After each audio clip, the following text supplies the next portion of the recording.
All right, let's do this. Hello everybody, welcome back to the channel. Today, my name is Carly and today we're going to be chatting all about Shycon 2025. So just in case you missed it, we've recently moved from Connecticut all the way to Seattle, Washington. And we've now been here for a little bit, but a couple of weeks ago, maybe it was about a month ago, Rolling Reggie, who is another amazing content creator. If you do not follow him, please go follow him. Give him all the likes, all the subs.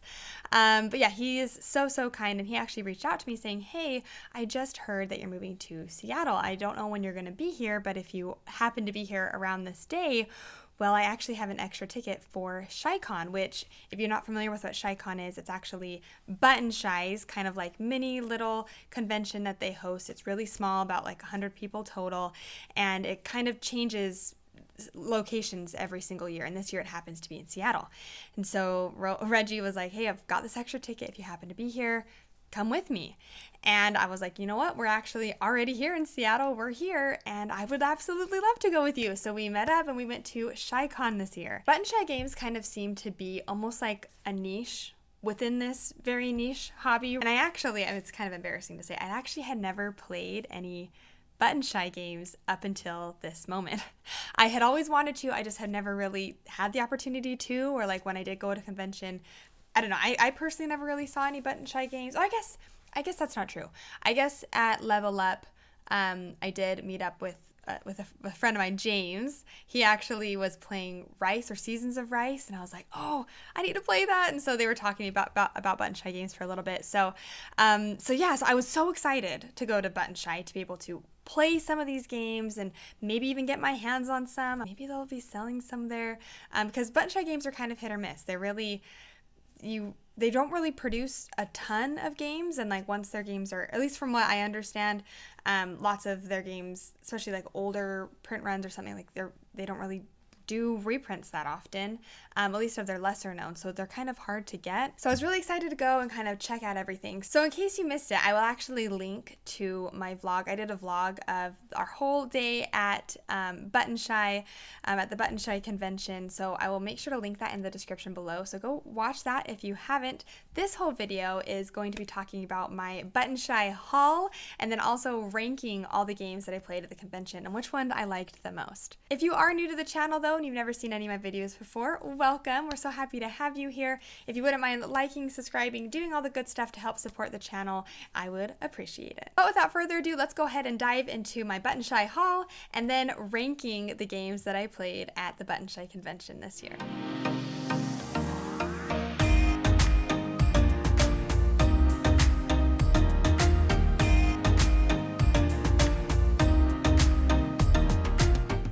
So what should we start with? Should we start by chatting about the games? Maybe we should talk about the haul. Let's talk about the haul. Let's talk about what I got. So, these are the games that I got at the Buttonshy convention. So the cool thing about the Buttonshy convention is right off the gate, when you first walk in, you are gifted a game. So this is the Seattle 2025 game. This is called Cuckoo Shuffle. Cuckoo,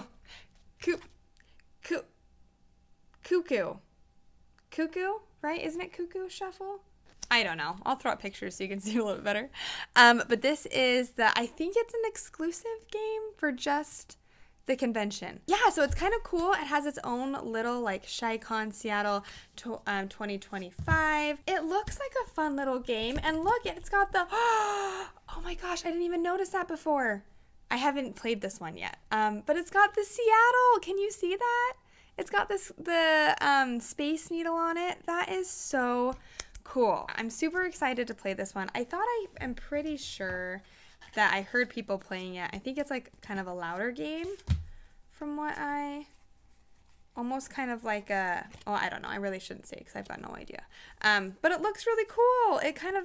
I like it a lot. So yes, it was super cool to kind of get that exclusive game, which is really awesome. I know there are people that literally follow the Buttonshy conventions and follow them just to get the exclusive games. Like they will literally travel wherever they're going, wherever they're at that particular year, just to get these games, which is kind of crazy. So this is what you inherently just get by showing up, but you also are able to have a whole table full of their games, and you can actually select one and they just gift it to you.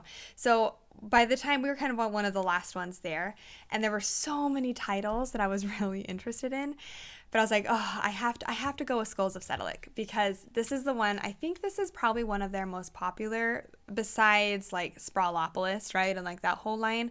I think Skulls of Sedilek is one of their more popular games, and this is the one that I've really been wanting to try.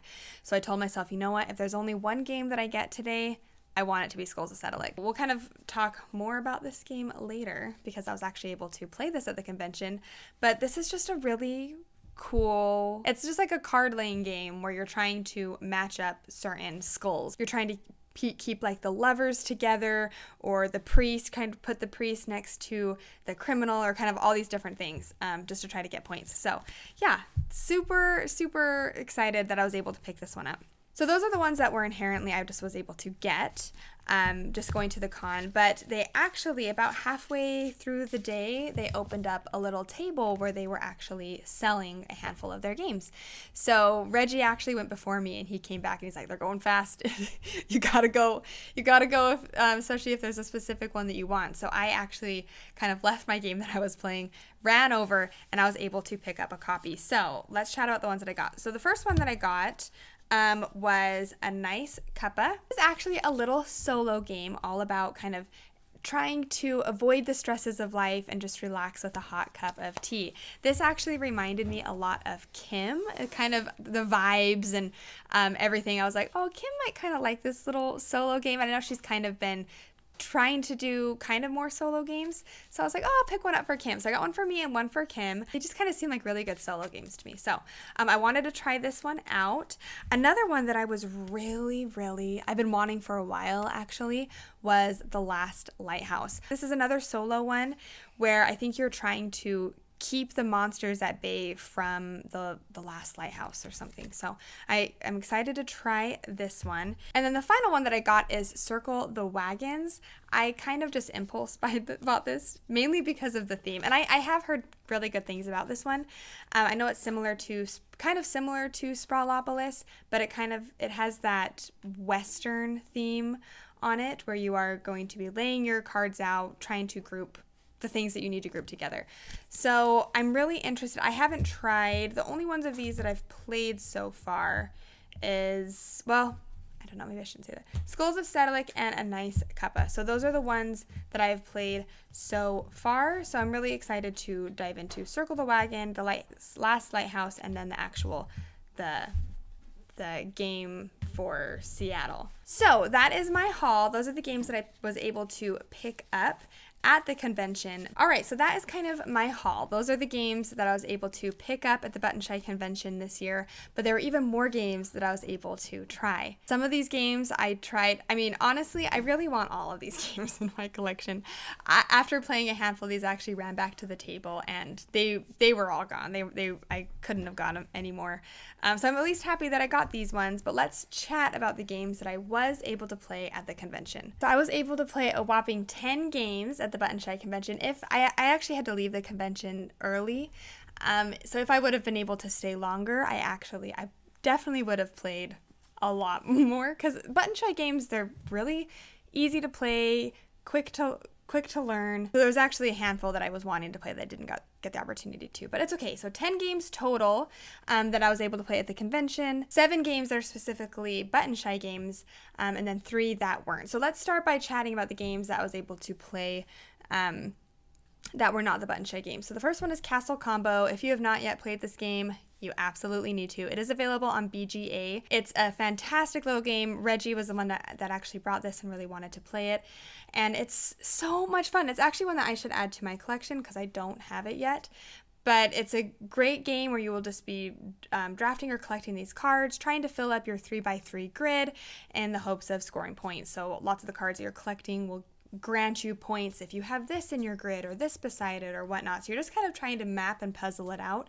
Such a great game. I also had the opportunity to play another game. I don't even know if it's out yet, but I was able to sit down and play with the designer himself, Jeremy, and this is Trick or Bid. So on BGA, it says it's coming out in 2025, so this year. I don't know if it's out yet or not already. But this is, like, I want this game. It's so good, especially if you like trick-taking games. This one's really, really fun. It's a trick-taking game where when you win tricks, you can choose to either set that trick aside to count, and if you set it aside, it will count towards however many tricks you've won that round.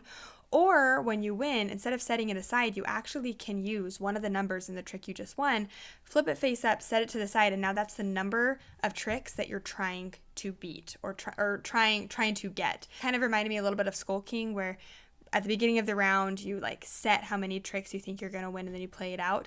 This one is interesting because you kind of decide that during the game. I really liked this one. Like I want to add it to my collection. It really surprised me. And then another one I was actually able to play, again, with the designer himself, is an up-and-coming game. I wish I knew what it was called. But the designer is Ashwin. He actually is one of the designers behind The Wolves, if you're familiar with that game. It's like a crazy party style game where everybody has characters and you are put hands behind your back and you pull out a number, and then based on what number you pull, that is basically showing how many moves your people can take, and it's basically a race game. You're trying to get the first to the finish line. Every single character you have has different powers that can trigger or activate. It's crazy, it's zany, it's fun. I'm not a huge, like, those games aren't typically my vibe, but it was fun to be able to sit down and just kind of break the tension a little bit. And I always like playing games with designers, so that was really fun. So those are the 3 non-Buttonshy games I was able to play at the convention. But now let's get to the meat. What you guys are really wanting to listen to in this video is the Buttonshy games I played and how I would rank them. I honestly liked all of these, so just because I put something in 7 or 6, it doesn't mean I didn't like them. It just means the other ones were so good that I had to bump them up a little bit. I think this list is actually going to surprise some people because I mean, at least my number 7 it's a very popular game, but I put it at the bottom of the list, which I'm really surprised. So let's jump into it. So starting with my number 7, this is a very popular game, one of the more popular ones, where you are having your wildlife try to eat other values of wildlife, and you're trying to get down to the least amount of piles as possible. And this is Food Chain Island. I'd been wanting to play this one for a while. It always seemed really interesting to me, and we sat down and we played it. Reggie was the one, I think I played Reggie's copy.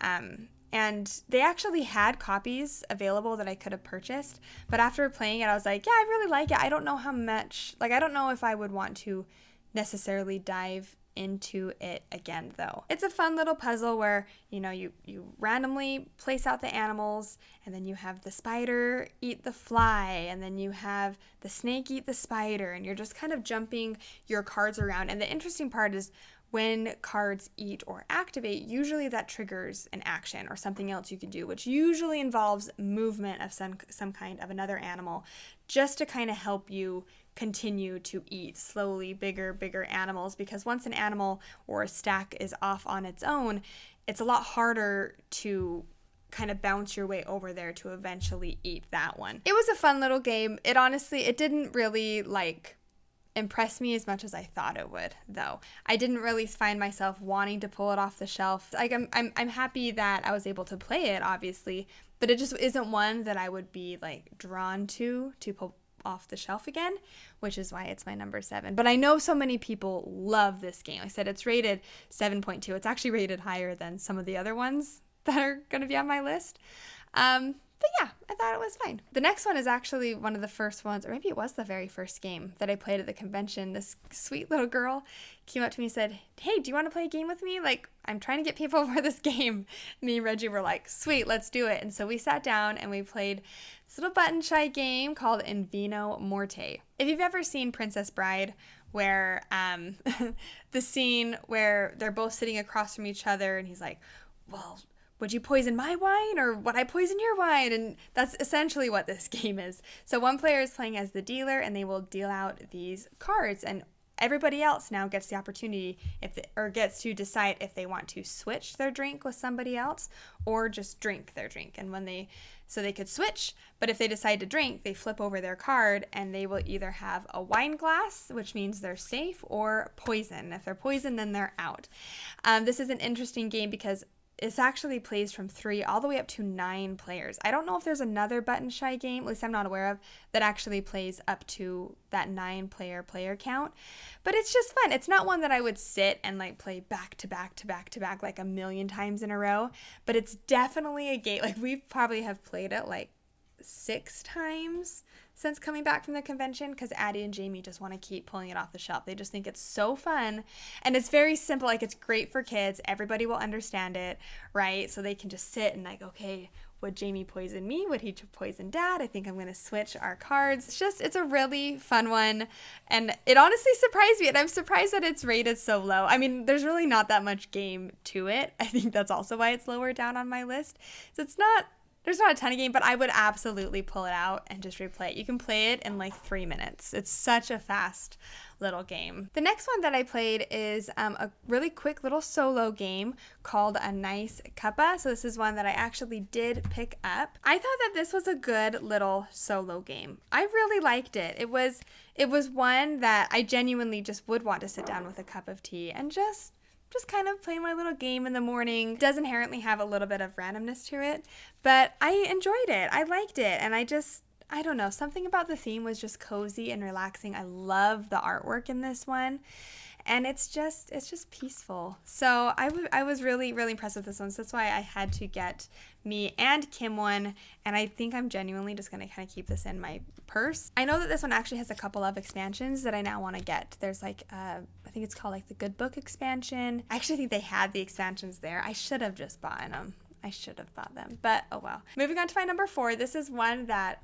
really surprised me. Okay, I was not expecting this type of game from Buttonshy, and that's the really cool part about Buttonshy games, is they do so many different things with really just, a handful of cards in every single one. So it's really cool to see how different they can all be. And I think that's why this one really surprised me. This one is called Revolver Noir. It's a 2-player game where you are each playing spies or assassins, I don't quite know what it is, and you are in this house and you are trying to shoot or get the other person before they get you. So you have a set of cards that the other player cannot see, and you are bouncing around this house. So the card that you can see, the very top card, is showing the room that you're in. And so your opponent can move to a different room, okay, just move to another room.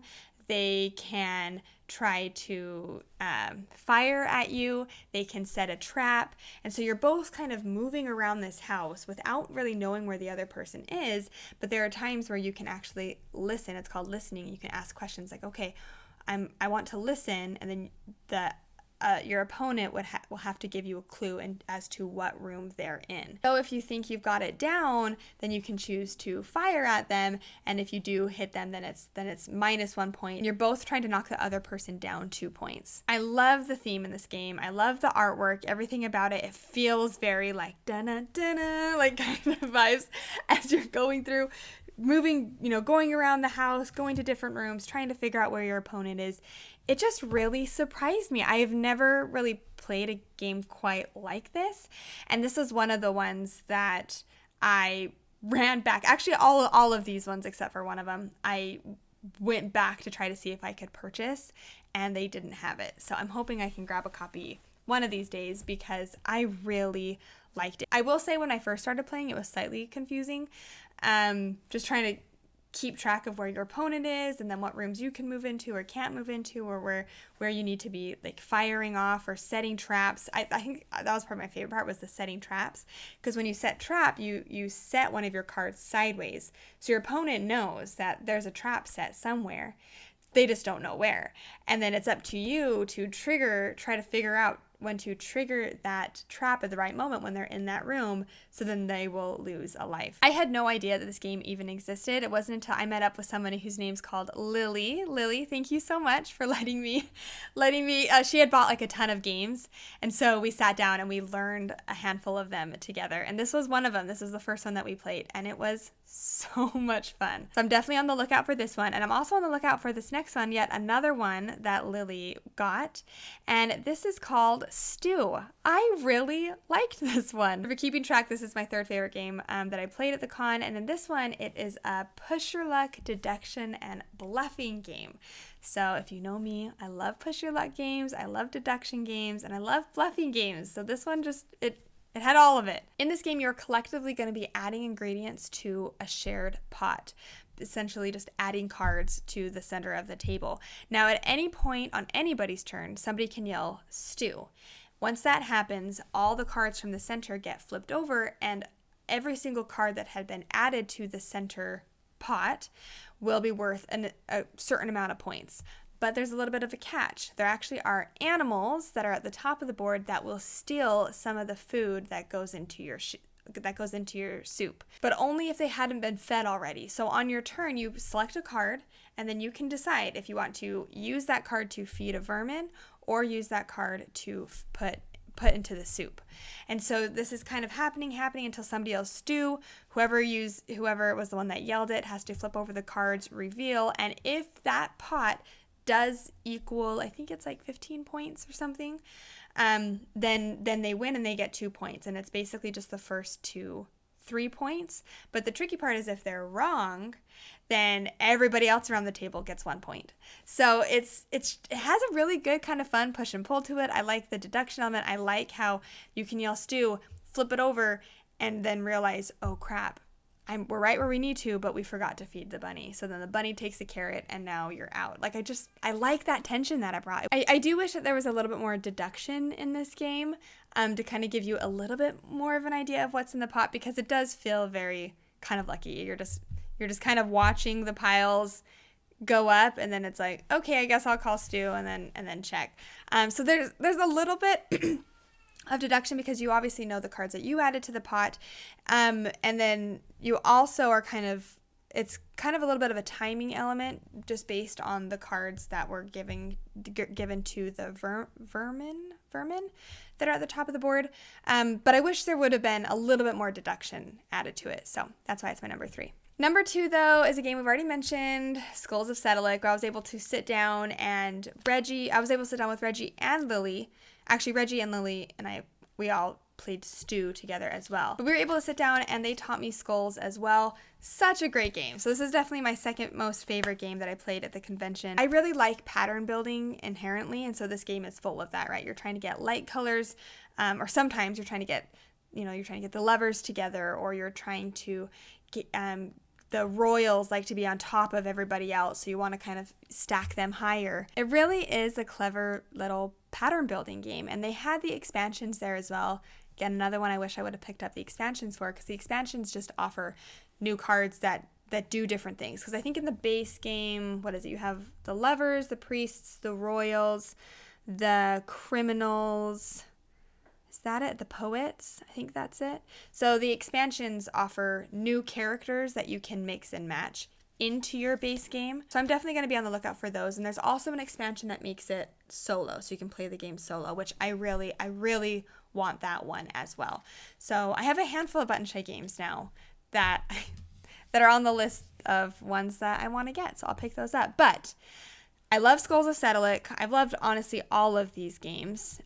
Even Food Chain Island, I liked it the least, but I still thought it was a good game, and I totally see the appeal for it. Having said that, my favorite game, for sure, from the whole entire convention was one that totally surprised me. And when I ran back to see if they had it, they did not have it. And I was so sad. So I actually had to hunt down a copy for myself. So this one is coming. I don't have it with me right now, but it will be here soon. This is Super Slopes. And I'm shocked that it's rated so low on Board Game Geek, because I loved this one. This was another one that Lily had gotten. So I sat down. I think this was actually the one that she selected at the beginning of the con. I can't remember. Either she got it at the beginning of the con or she got it when the store opened.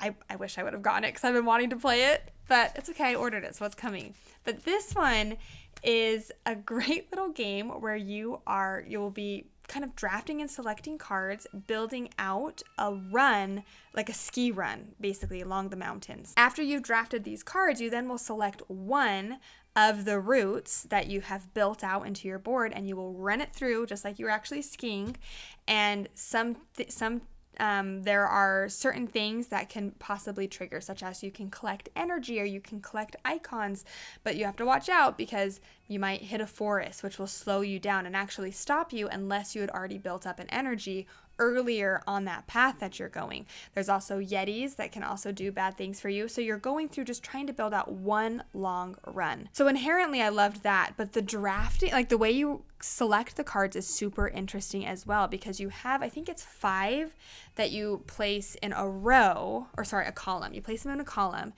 and you can't just pick whatever card you want to, like most games. You can only pick the cards where the routes actually reach and go, and it's so hard to describe. I'll throw up a picture of it so you can see. So let's pretend you have 5 cards and you really want this bottom one, but the pathway it starts at the top, but then it ends on the second card. Well, that means that you only can actually choose the top 2 cards to add to your grid. The more cards that you add to your grid, you can actually unlock powers, which allow you to select those lower down cards next time you are drafting. But it's so good, okay? Lily and we played it 2 times. She did better the second time. I actually did worse. But I walked away from that game being like, this is one that I need. And I honestly fell in love with this game. I could just sit and play it again and again. And another good thing about this game is it plays for 1 to 3, but there's actually a solo mode inherently built into the game. So all you need is just the base game, and you have a solo game that goes to 3. It's not like Skulls of Sedlec where I have to buy an expansion to make it solo. It just comes solo, which I love. So if you have not heard of this Buttonshy game, I mean, I don't know, maybe you wouldn't like it. It's got to be rated low for a reason. I'm just really surprised that it's rated so low, because out of all the games that I played at the convention, this one was absolutely my favorite. I loved this one. I loved the look of it. I loved the ski theme. And it was just so fun to try to puzzle out your paths, and you're so limited. Like you want to do this and this and this, but you're so limited. And then also you're limited just with the cards that you could select, right? You have to, the only option you can pick is that first card, and you just have to make it work. You just have to. This one is by far my favorite game that I played at the Buttonshy convention. So definitely look into it if you have not seen this game, because I think it's really good. All right, so there is my recap for the Buttonshy convention in Seattle this year, 2025. Again, really quickly in order. So it was Food Chain Island, In Vino Morte, A Nice Cuppa, Revolve Noir, Stew, Skulls of Sedlec, and then Super Slopes. If you have played any Buttonshy games, please let me know in the comments below what Buttonshy game is your personal favorite. I think I'm going to fall down the rabbit hole of Buttonshy games. I need them all now.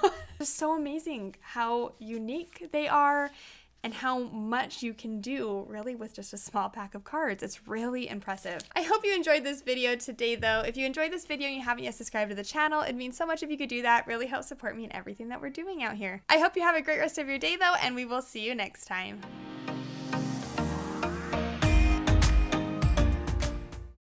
I almost want to riot over how low rated this game is. I mean, 6.6, it's so good. I love this game. I need to get all the expansions. I need everything for it.